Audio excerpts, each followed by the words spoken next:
And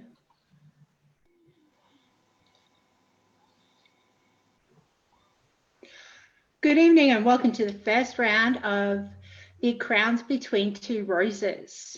I'm Countess Beatrix. And I'm Countess Lilya. On the suggestion of Master Magnus, otherwise known as Baron Blaymonkey, we reached out to the crowns of the known world to meet and to get to know them a bit better.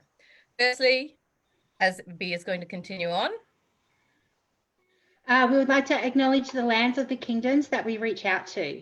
Good nobles, we come here together in the spirit of fellowship, deepening of our skills, sharing of our knowledge, and a shared interest in the search to find truth through experimental archaeology and historical inquiry. It is in this context that I, Countess Beatrice Maria Malatesta, on behalf of my kingdom, acknowledge the traditional owners on the lands on which we gather. We recognise their continuing connection to the land and culture, and we pay our respects to the elders past and present and emerging, and the elders from other communities who may be here today.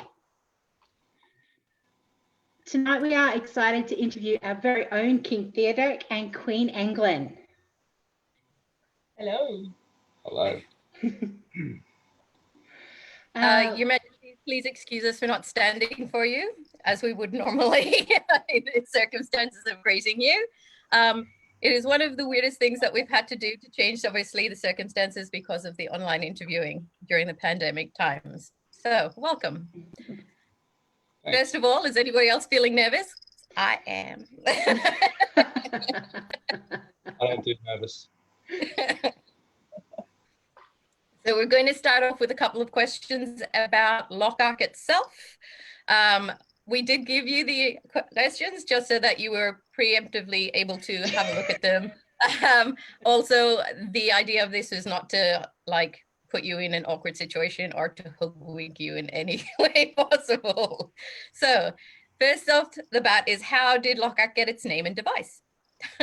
All right, so I did my research on this one, and conveniently, Mistress Rowan, who's now in Populace, did an interview with the sisters interview. So that was with Rithkin and Mari, I think. So Mari and Sir Rithkin, and she explained how all this happened. So I'm going to probably bodge it up a little bit, but if you want further information, go check that sisters interview out because it's very interesting. So as I understand, Lochac was the name that Marco Polo had given to the area south of China, I understand. So the Australia Pacific kind of region. And so that was chosen back in the very early days, long before we were kingdom, to name the area, the SCA area group of that. So that's my understanding of that one. And the device was from back when Rowan and the other early starters of the SCA were beginning. I think there was another medieval group that was forming at the same time. And they actually came up with the arms that went out on the first invitations to the first event. And then they rolled into our principality arms. And I believe when we went kingdom, there was a vote to keep them and add the crown in the middle. So I think it's pretty cool that our arms have travelled with us from the very first event in Australia through to now. So that's the story. For more details, go check out that interview. Excellent. So my question to you is, what is Lochac known for across the known world? What would our reputation be from the Kingdom of Lochac? Having not had a whole lot of experience of interkingdom travel and events, being 15,000 miles from our nearest neighbours in the west, we don't have a great understanding of it, but I know that a lot of our people are well known at Penzig, particularly, and pretty much our understanding of it is that our traditional Australian Aussie larrikin spirit is kind of what shines through, regardless of the context. And So on top of that, is or hand in hand with that, is the hospitality of our people everywhere, and we are generally just amazing, great, friendly, welcoming people. So for anyone watching that doesn't really know Lochac, we're Australia and New Zealand, and I think the New Zealand that we call the Crescent Isles in particular are spot on with that hospitality. They have a big event every year that welcomes a lot of the kingdom over, and they do that hospitality real well. And they are the nicest people in the world. They nice. And of course, we have our own special set of rules for archery, which all of our people have great fun in pointing out every time there's a conversation about combat archery. So we have special arrows that have small heads, and they go fast and they hit hard, and it's a different game here on the warfield with our archers, who are supremely effective. So if anyone from the old world, if anyone from the other kingdoms comes over, they'll get to see firsthand what real archery is like on the warfield. So, are there any Lochac traditions that bring you joy? Lots. So one of the things that I really love, and I don't know if it's unique to Lochac or if other kingdoms do this as well, but during the finals of Crown tournament, all the ladies of the Rose, so all of our ex-queens, and the ladies of the Coronaria, so all of our ex-princesses, stand with the consorts of the final combatants alongside the queen, or whoever the consort is, the reigning consort. And so I love that, one, because I get a front row seat, but two, because I think it really shows the support to the final, but also to the next queen or the next king that's going to come in.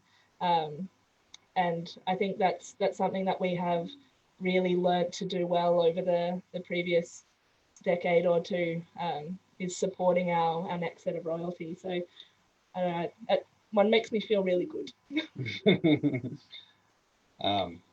So mine has got to be the kids' battle at Rowaney Festival, which is just ridiculous and chaotic. And so basically, Rowaney Festival is our biggest event of the year.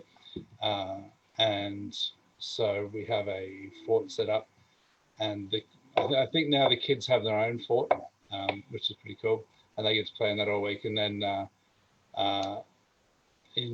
was it the afternoon of the fighter auction? No. Or the war day? It's one day. I don't know. It's it's all a blur.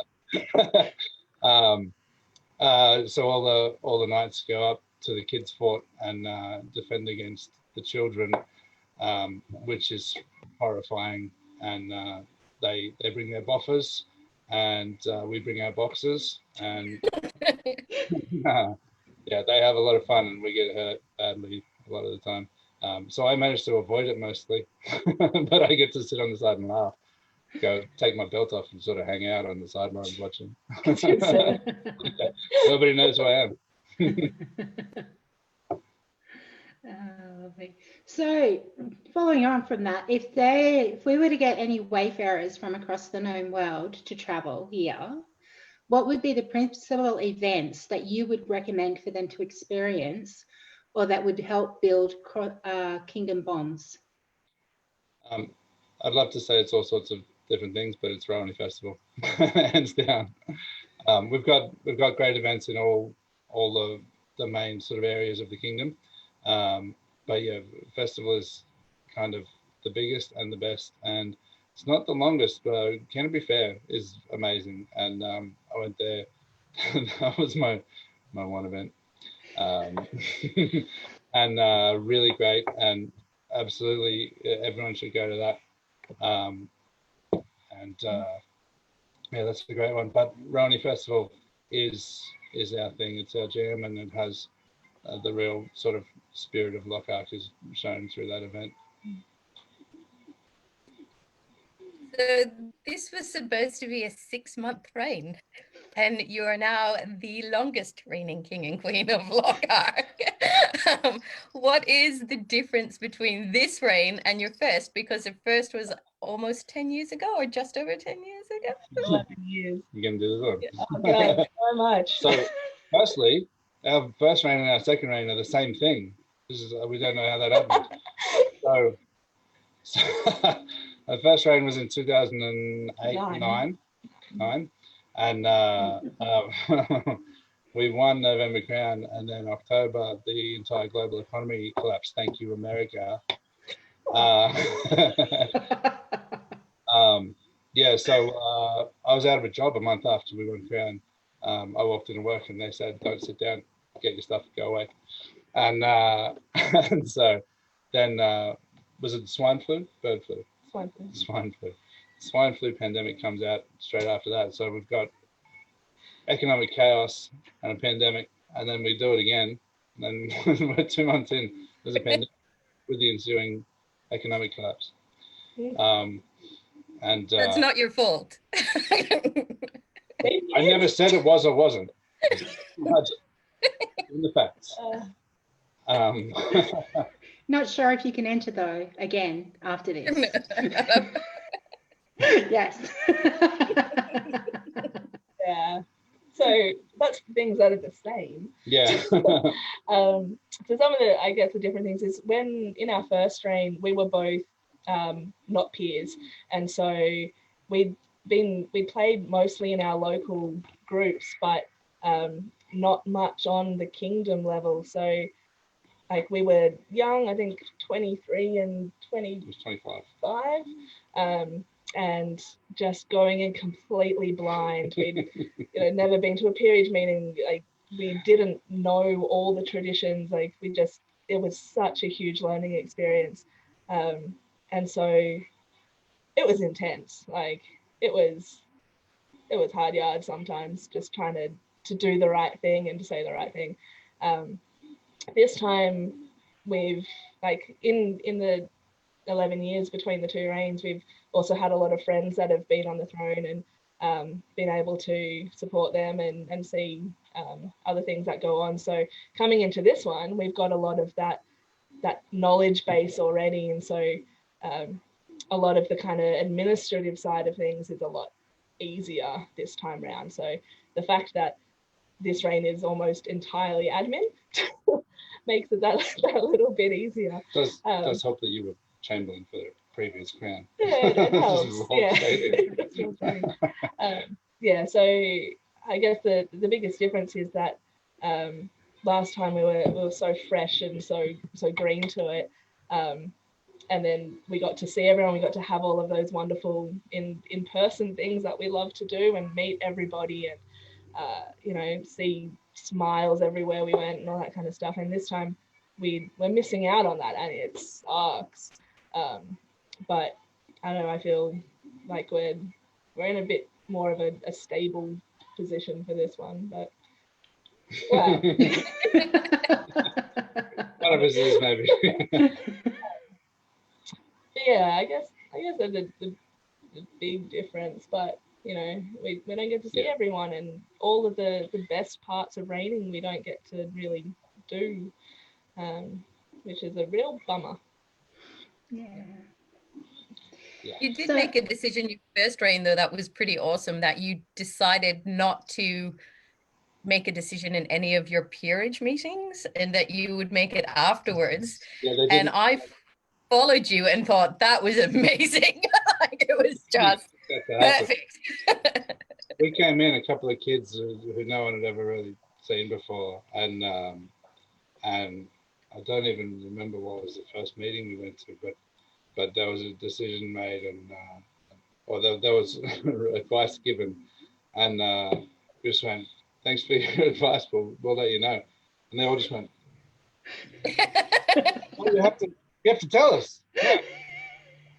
We need to work this out. No idea what we're doing. We're not making, and we still do that now, and it's kind of more commonplace now. Yeah, well, that was one of the pieces of advice that we were given as well, because both Honori and I were in the same boat as you guys in your first reign, where you were unknown and non-peers. So yeah, I think it's, I mean, they're doing it again now. I think it's good practice anyway. I mean, it's not like we're going to go away and kind of go against the wishes of the order, but you know, it gives time to reflect and to kind of sort things out, and it's less pressure. Anyway, it's going into a lot of detail. We don't need to. Perfect. I'm going to ask you a question that isn't on the list. What would be the one piece of advice you would give to somebody entering Crown? Oh, ask for help. Yeah. Yeah. Okay, entering Crown or winning Crown? Both. Okay. If you're entering Crown, I guess my advice would be get familiar with the format of the day. Like, it's particularly if you somehow find yourself in the finals. There's a lot of stuff, there's a lot of traditional kind of ceremony that happens that if you're not prepared for, it is entirely overwhelming. Which we weren't prepared for. So entering Crown, get familiar with the format of the day, and I mean, if you want to go that extra, like read the law, read Kapora, kind of start getting all of that knowledge in your head. But yeah, if you find yourself in the winning position, then ask for help. If anyone offers, write their name down and seek them out. So my advice, if you win, is that everything is very serious and you need to take it all very seriously, but also nothing is serious and don't take it seriously.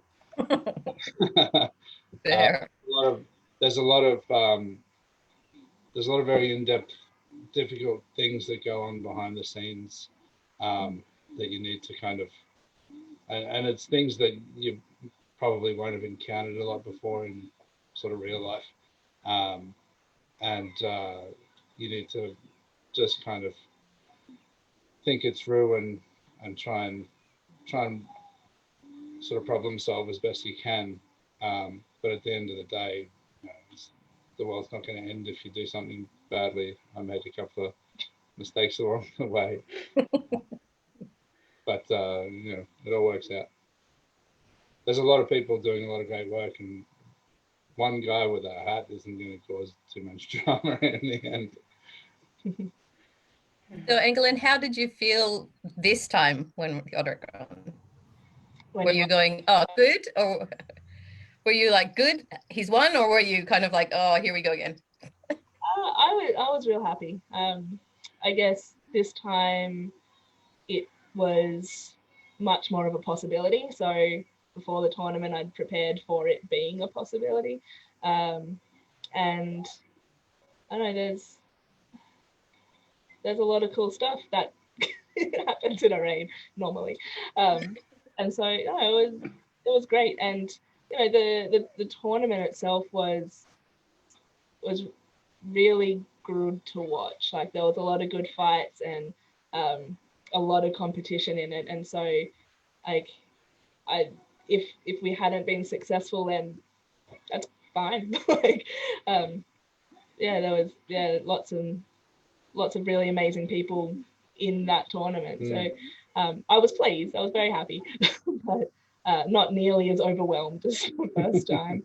I guess because as Beatrix had said, I'd been Chamberlain for our previous reign, so I guess I knew to some extent the state of things going on. So yeah, I felt prepared, I guess. Yeah, wasn't coming up against a huge unknown this time. Yep.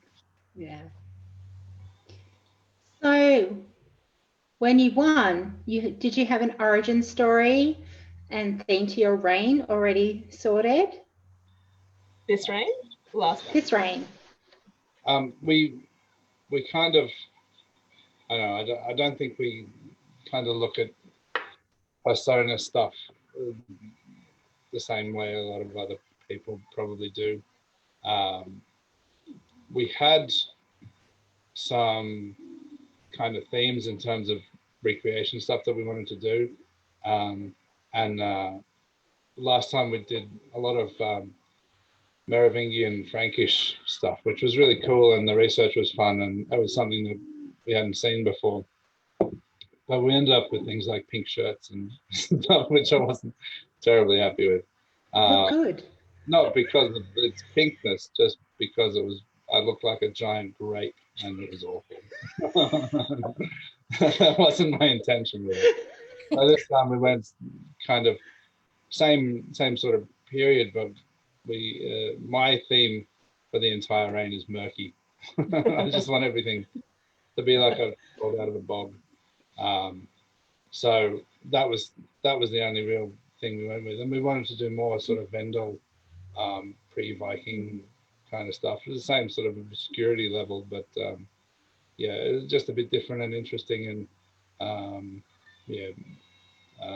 so we kind of wanted to do some of that stuff, but in terms of theatre and stuff, we didn't really have a plan or anything like that. We didn't want to do much. We're kind of, like we've been saying, we've kind of been involved a bit in kind of kingdom affairs along the way, through position and friendships and things. So we pretty much just planned to wing it, which was a good plan, as it turns out. Yes. We didn't have much, I guess, prepared before the tournament, but certainly afterwards we came up with a few ideas to keep things interesting. With the Vendel theme too, we really wanted to go out for heraldic melee this year, with our household in Vendel, in crossover coats and all that kind of stuff. So conveniently, we'd already started looking into all that detail, and then I guess rolled it into the reign instead. Yeah. So one of the things that we sort of came up with that we wanted to work on was actually there was the circuit courts. We'll talk about that. One of the things that we wanted to kind of work more in terms of, or in the kind of theme or theatre side of it, we wanted to be a peaceful reign, right? And so instead of everyone starting arguments and there's some barony fighting with some other barony or whatever, the whole idea was just to encourage kind of crafts and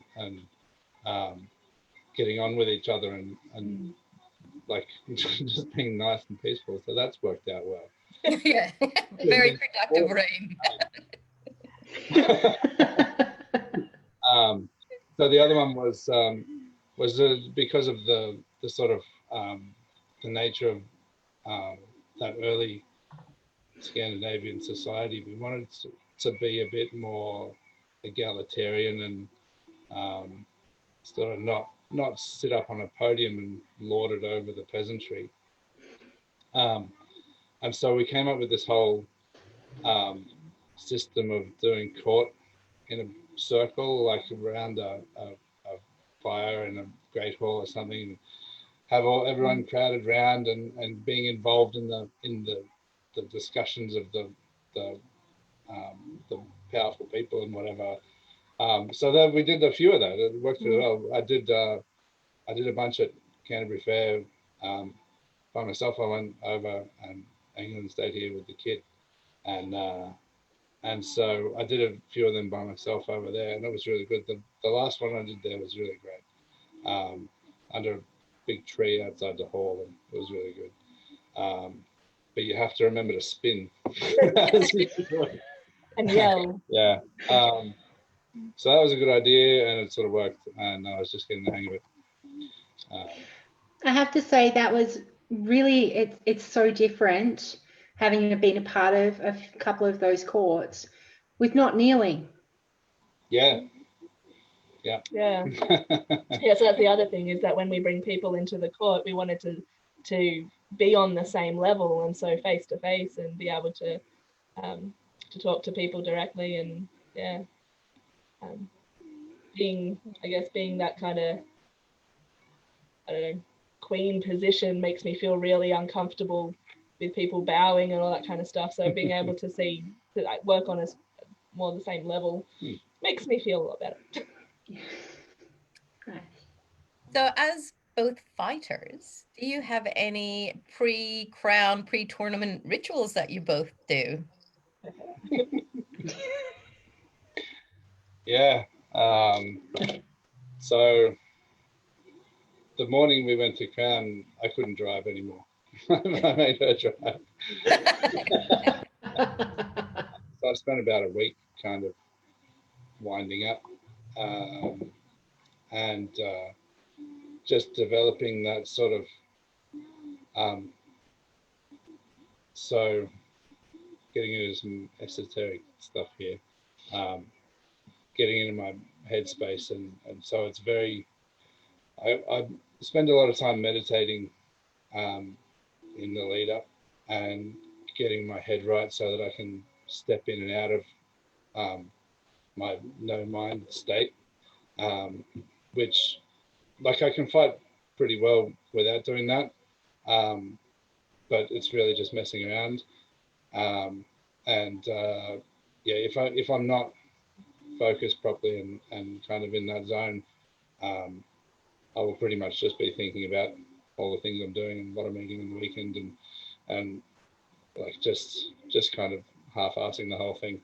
I have to be able to not think to be able to fight effectively. And you know, I've been doing it for 12, 13 years now, and so I'm pretty good at the switching on and off. But to guarantee it, I have to kind of build up to it. And so I did that all the way through, and that was kind of that pre-preparation. And then on the morning, the household just kind of did what needed to be done, and I stood around and stared at a tree, communed with nature. And then they said, fight that guy, and then I went and fought someone. That was it. I tend to not be able to remember what happened afterwards, but we video of it. So yeah, so that was my little preparation. If I can go into a lot of depth on that, but unless you know what I'm talking about, it's not much point talking. So if anyone wants to ask me about it later. Perfect.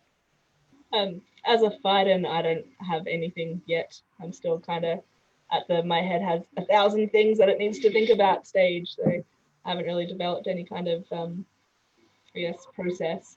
As a consort though, I do stuff. So I guess my job in our relationship is to make sure that he doesn't have to think about anything else other than the fight. So I'm making sure everything's prepared. It's all in the exact spot where he knows where it is.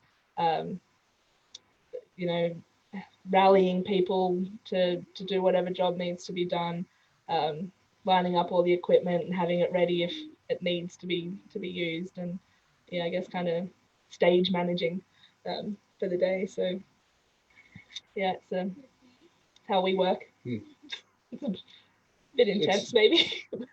Pretty effective, though. Seems to be effective. So, the longest reigning Lochac so far, how have you engaged with your populace during this dang act of pestilence and plaguery? In general, I try not to talk to people. That's just a life rule. Honestly, I feel like we've been letting the team down a little bit and should be kind of out there more, but I've been trying to keep our online presence out there, and so putting out messages on Facebook and our email group. And one of the things that we started doing right at the beginning and we've kind of let slide because other life has happened, is I guess letting the populace get to know us a little bit better. So we put out a video about the house that we're building, which has a pretty cool backstory to it. And so we kind of wanted to keep spirits up and keep people engaged in SCA stuff or medieval-esque stuff. So we shared some of that, and we had big plans to keep doing that, but and then the wheels fell off. Yeah. we've had other things to worry about.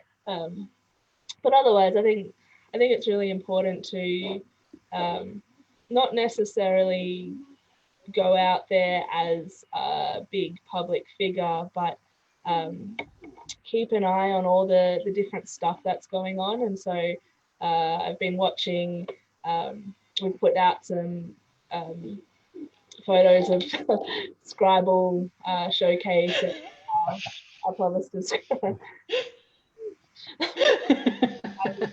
that on, and Sorry, somebody just handed me a dark and stormy.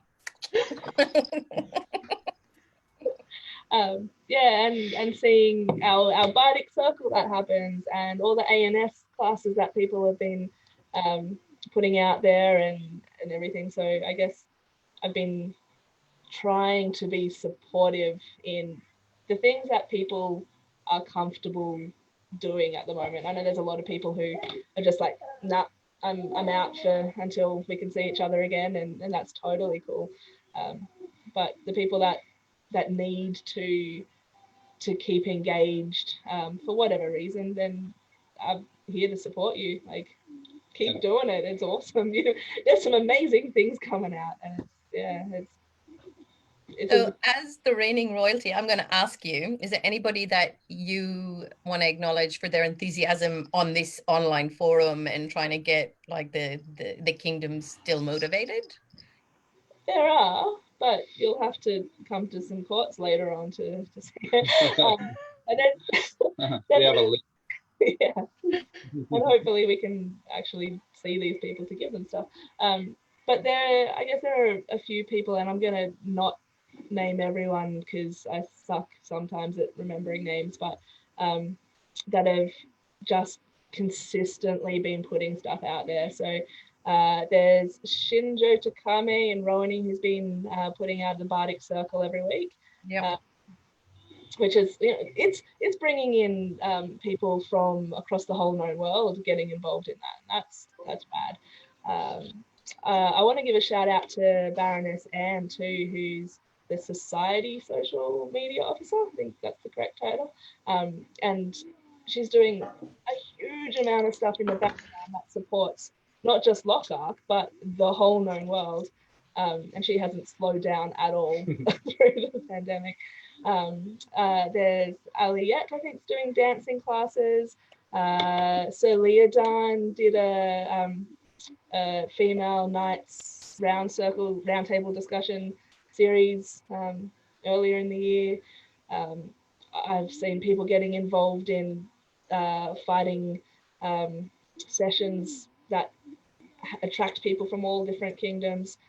We've got heaps of people working on policy stuff to make sure that we're all safe and secure. So that the Bods and the Baron, Count, pick a title, Gilbert, Jib, our Lochac social media officer. There's heaps. I could go on for ages. Our Seneschal, our Kingdom Seneschal. How can we forget you? Everyone's doing more now than they did before. It's mad. I could keep going. Duchess Constantia. Yeah, I have to say there are so many people that have really stepped up and have become so enthusiastic and involved in keeping everything going. It's amazing. And in saying that, how have you been keeping sane during your reign? Nothing happening, just not taking up basket weaving. I'm not sure we have kept sane. No. Like, we've got a 2-year-old. We're building a house. We've got the rain. We've got lots of work. I don't know. We just do stuff. We just keep going. The key is to never stop, because if you stop working for 1 second, the darkness comes in. Yeah. And we all end up in a long haul.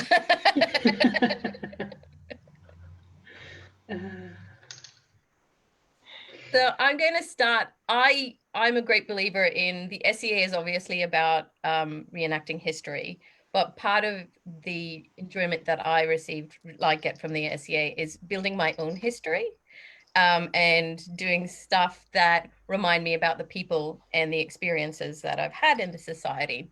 So I've got a couple of questions about how you started in the society, because we now know that you're the King and Queen of Lochac, but where did you begin and why did you begin? So how did you find the SCA? All right, can I go first? Yeah, go okay. So my cousin, Mistress Eilish, she had already been playing for a couple of years and was introduced by her cousin, who isn't my cousin, but I call her my cousin anyway. And so we had a group of friends in high school that we all hung out together, and we all started at the same time. So I think there was probably, I don't know, 8 or 9 of us that came in.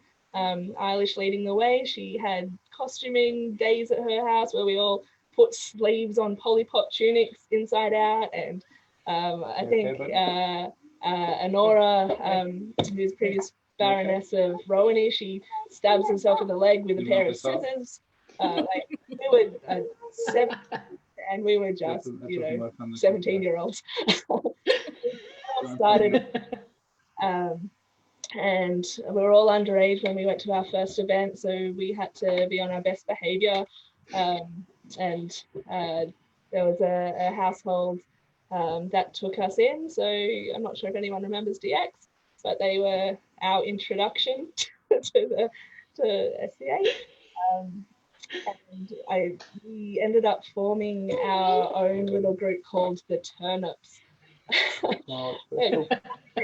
Blue and green, whatever the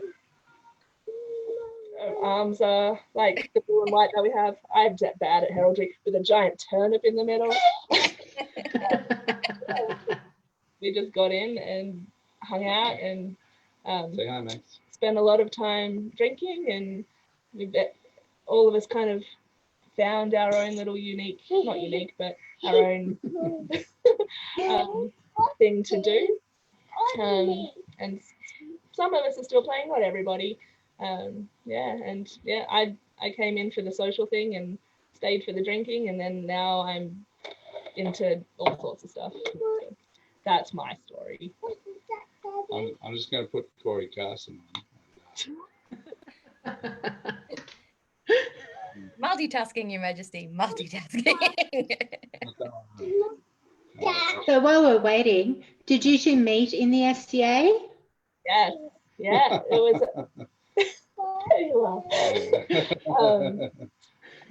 Let me see if I can remember this story.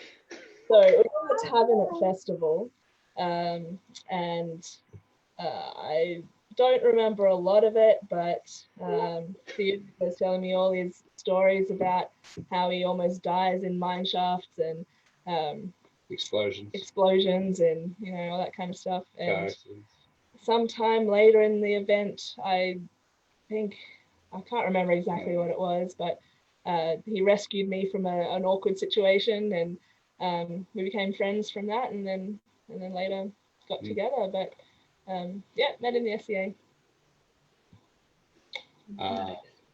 Can you tell that story better? No. Yes, we're drunk. Well, that's what we got, buddy. Sorry. That's all right. We had a good run. And now I have to find a new cartoon, but it's the right one. Okay, so Engelin, what was the home group? What's your home group that you started in? Yeah. Rowaney?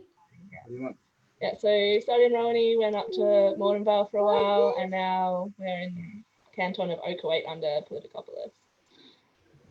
No. Yeah, so. And what is the one thing that you miss about not being the crown?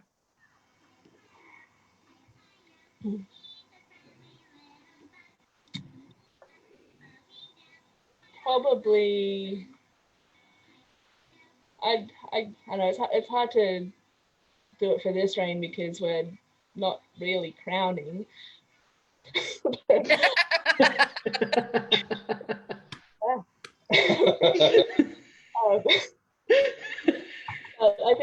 I guess not.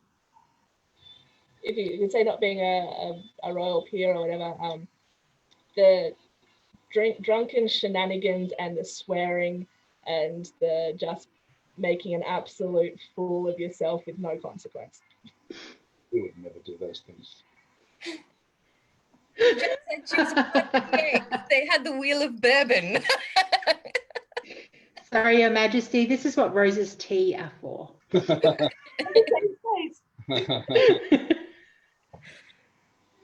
Yeah, you ready? I'm ready. We have Okay. So we're good for a while. What's the question? Origin story. How did you find the SEA? I was 8 and my mum took me to her work colleagues' Viking fighting day in the bush somewhere. I don't know. I was 8, and I got to carry a sword. That turns out to be the Newrangian Guard, who are a metal weapons group in Sydney. And so that seems to have stuck. And when I was 17, I went to uni and they had the clubs day on the first day there. So I was wandering around kind of in my black with my heavy metal shirt on, kind of scowling at everybody, and I walked past all those medieval people and I signed up. And,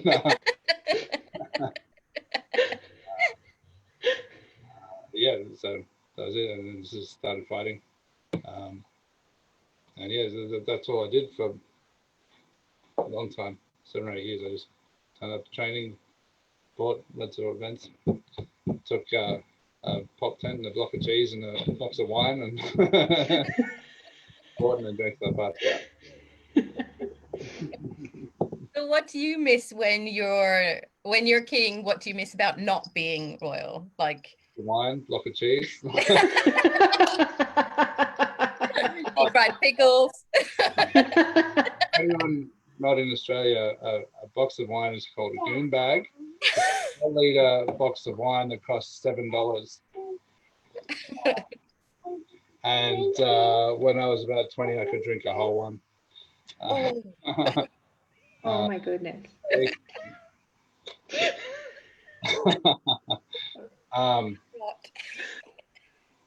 Yeah, I mean, the ability to switch off is the answer. We do a lot of stuff regardless of what's going on. So it's just, there's always something that needs attention. Yeah, just the ability to just ignore the SCA for a little while is good, but you know, we don't really mind doing this. we said we'd do it, we'll do it. And you know, it's interesting stuff. So What's the hardest thing that you've both had to do as king and queen? The hardest thing? In both reigns. You can choose one thing if you want in the 2 reigns together. No. We're going to have different answers to this reign, I think. You don't need to name names, just... I don't want any names, I just want, like... The hardest thing this time is knowing what the right thing is to do for everybody. Yeah. In other contexts, I don't have a memory. I'm like a goldfish with a beard. So yeah. So just any form of speaking or so anyone who's seen our courts knows that we don't do standard ceremonies because I just make it up as I go. Basically I have a little card with about 4 words on it that tell me the important things that have to be done, and I just make it all up because I cannot remember anything for more than about 5 seconds. So that's the hard bit for me is that kind of get up and stand in front of everybody and try not to swear, number 1. And number 2, try and actually just say the things that need to be said instead of waffling on about rabbits or whatever comes through my head at the time. Yeah, public speaking is not my forte either. It's pretty hard. Yeah, but yeah, well, we get to write everything down here. Just read it off.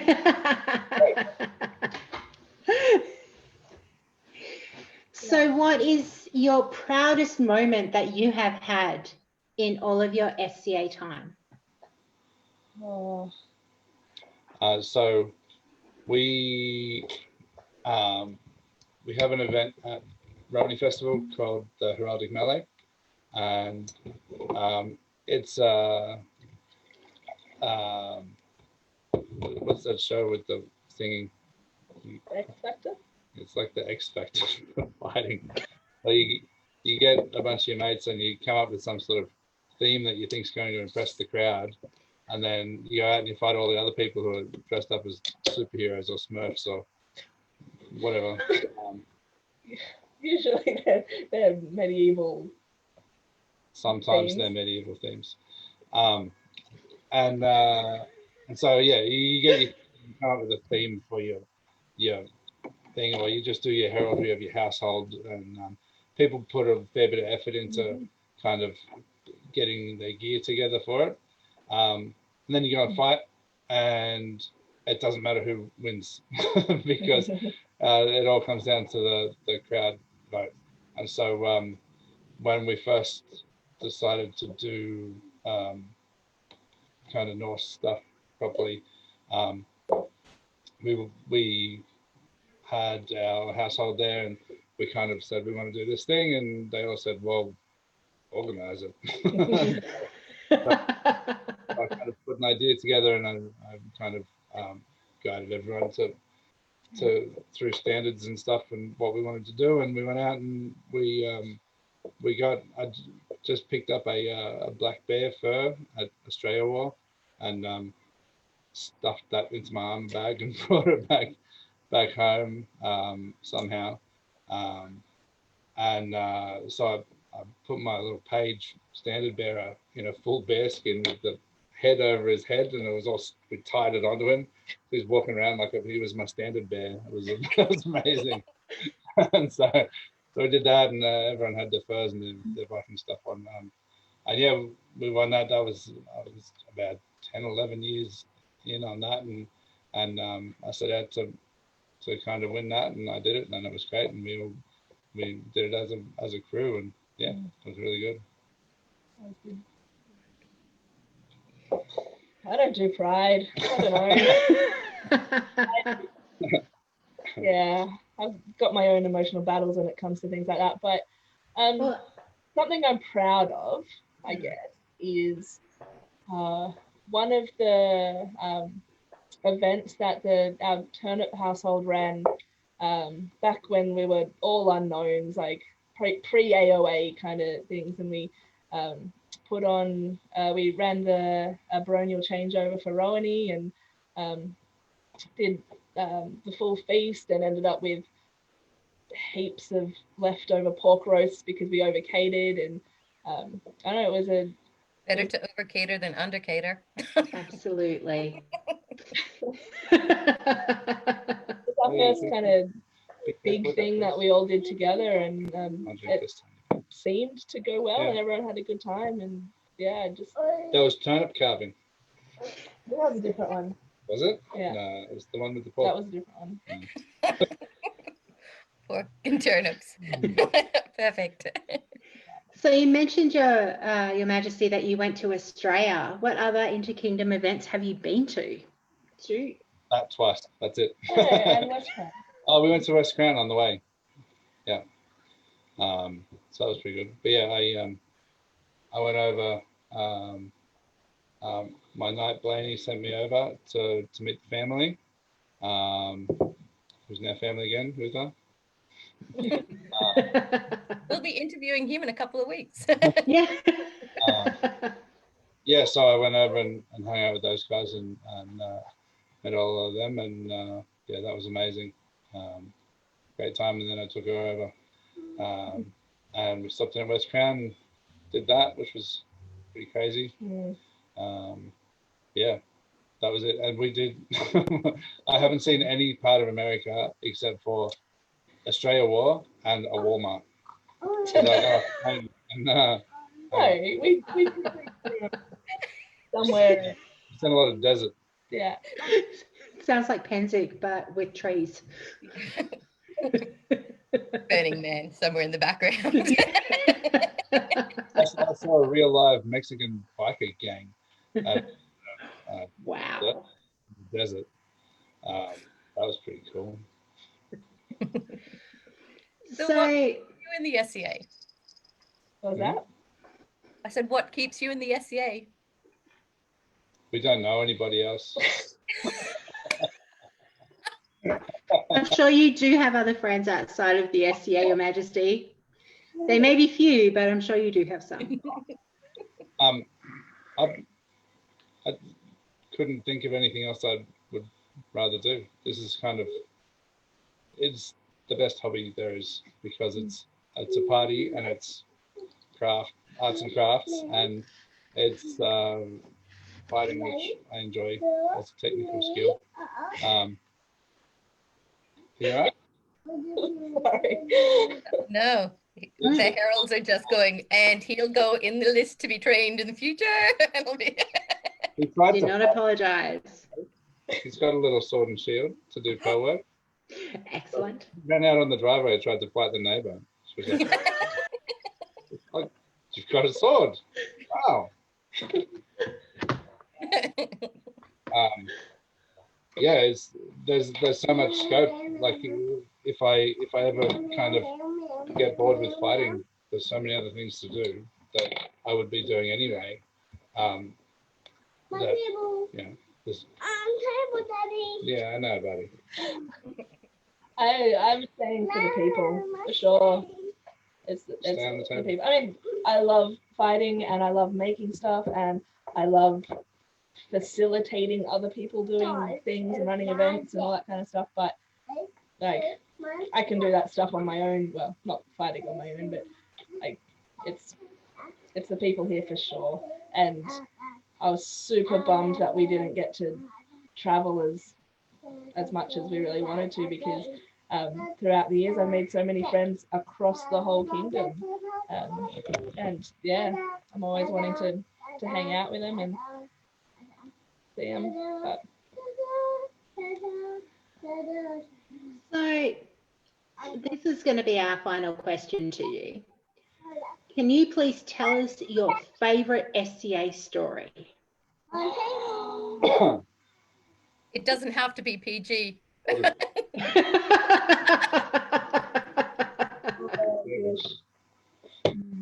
I do the calendar?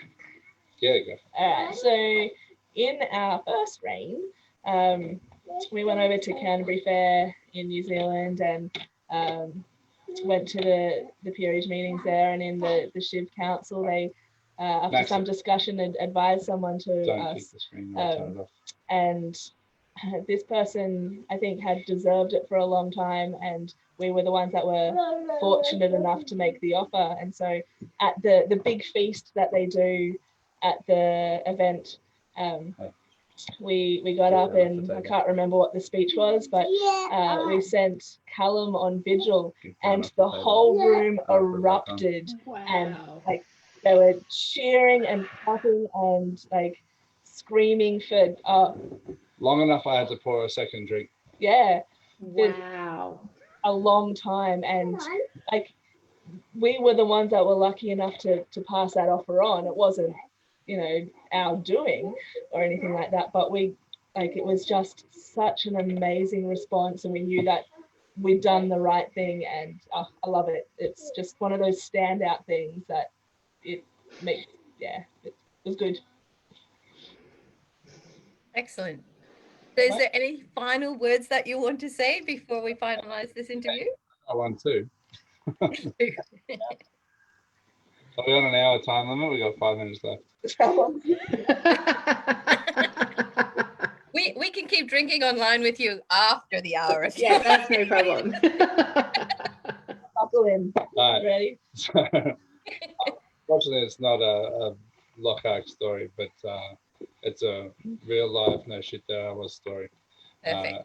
It's my favorite. So Australia War, the first one I went over to, it was the second last day or something, and we were on the warfield. It was a big field, lots of people. I have no idea how many, but it was a couple hundred aside.